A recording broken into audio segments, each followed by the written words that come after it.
Topper ಆಗಬೇಕು, ಇಡೀ ರಾಜ್ಯಕ್ಕೆ ಫಸ್ಟ್ ಬರಬೇಕು ಅಂತ SSLC ವಿದ್ಯಾರ್ಥಿಗಳು ಶ್ರಮ ವಹಿಸಿದ್ದಾರೆ. ಕೆಲವರು ಎನಿ ಟೈಮ್ ಬುಕ್ ಹಿಡ್ಕೊಂಡು ಓದಿ ಟಾಪರ್ ಕೂಡ ಆಗಿದ್ದಾರೆ ಬಿಡಿ.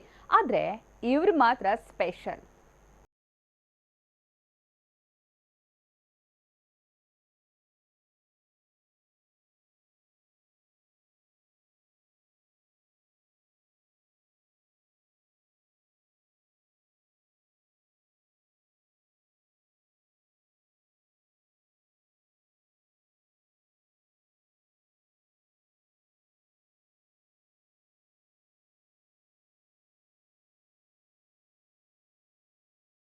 ಬಾಲಕನ ಕುಣಿತಕ್ಕೆ ಫಿದಾ ಆಗದೆ ಇರುವವರೇ ಇಲ್ಲ.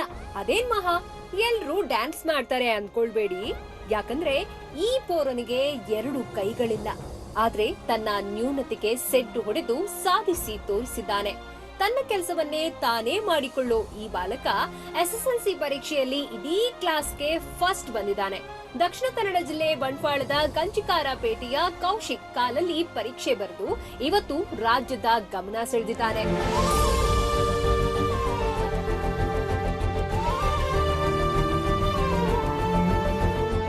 ಬಾಗಲಕೋಟೆಯಲ್ಲಿ ನೋಡಿ, ನೇಕಾರನ ಮುದ್ದಿನ ಮಗಳು ಉತ್ತಮ ಅಂಕ ಪಡೆದು ವಿಜಯದ ಪತಾಕೆ ಹಾರಿಸಿದ್ದಾಳೆ. ಬನಹಟ್ಟಿ ಪಟ್ಟಣದ ದಾನೇಶ್ವರಿ 625ಕ್ಕೆ 619 ಅಂಕ ಗಳಿಸಿ ಗೆದ್ದು ಬೀಗಿದ್ದಾಳೆ.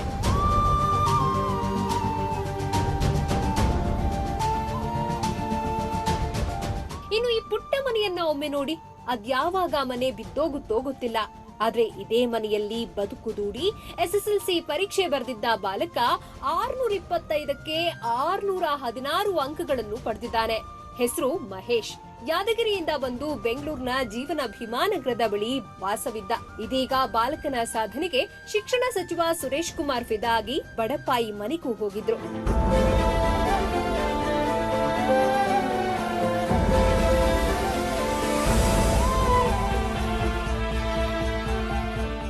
ಇಷ್ಟೇ ಅಲ್ಲ, ಬಳ್ಳಾರಿಯ ಹೂವಿನಹಡಗಲಿ ತಾಲೂಕಿನ ಮೊದಲಘಟ್ಟ ಮೊರಾರ್ಜಿ ದೇಸಾಯಿ ವಸತಿ ಶಾಲೆಯಲ್ಲಿ ಓದ್ತಿದ್ದ ಬಾಲಕ ಕೂಡ ಎಲ್ಲರ ಗಮನ ಸೆಳೆದಿದ್ದಾನೆ.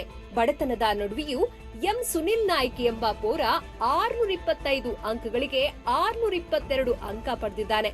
ಮತ್ತೊಂದು ಕಡೆ ಉತ್ತಂಗಿಯ ರೈತನ ಮಗಳಾದ ರಶ್ಮಿ 625 ಅಂಕಗಳಿಗೆ 623 ಅಂಕ ಗಳಿಸಿ ಬಳ್ಳಾರಿ ಜಿಲ್ಲೆಯಲ್ಲಿ ಪ್ರಥಮ ಸ್ಥಾನ ಪಡೆದಿದ್ದಾಳೆ. ಏನೇ ಇರಲಿ, ಬಡತನದ ನಡುವೆಯೂ ಗೆದ್ದಿರೋ ವಿದ್ಯಾರ್ಥಿಗಳಿಗೆ all the best. Bureau report, TV9.